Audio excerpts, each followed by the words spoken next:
In 2012, 19-year-old Rounak visited the Mahakumbh Mela in Allahabad with his parents and older brother, Amit. He had heard countless stories about the fair, how divine and dark energies clashed there, how the waters of the Sangam held mysterious powers. But for him, it was just an adventure. During their holy dip in the Sangam, Rounak felt something strange. The water around him was unnaturally warm, almost boiling. He mentioned it to Amit, who laughed it off, but an unsettling feeling lingered.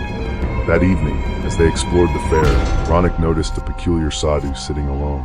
His eyes were pure white, his lips muttering unknown chants. Something about him pulled Rounak in. Ignoring Amit's warnings, he approached the sadhu and, out of mischief, poked him with a stick.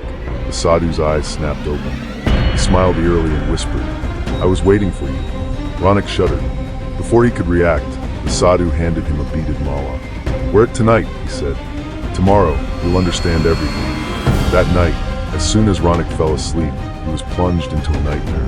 He stood in a burning forest under a blood-red sky. A deep, monstrous voice echoed his name. From the shadows emerged a tall, black figure with glowing red eyes. "You came for me," it hissed.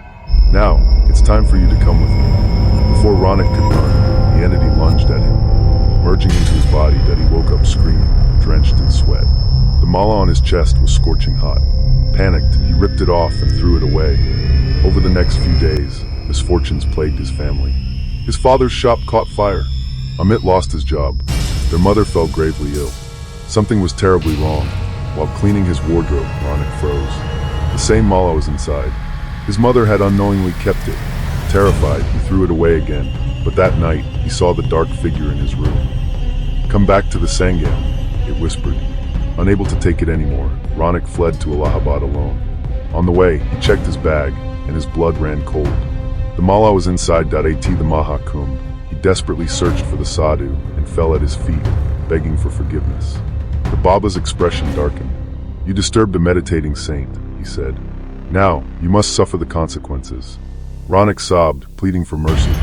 After a moment, the sadhu sighed, took back the mala, and placed it around his own neck. That a wave of relief washed over Rounak. He looked up and saw the shadow hovering above the Baba before vanishing into him. That day, Rounak took another holy dip in the Sangam, realizing his grave mistake. But Rounak would never forget the lesson he learned. Some forces should never be disturbed.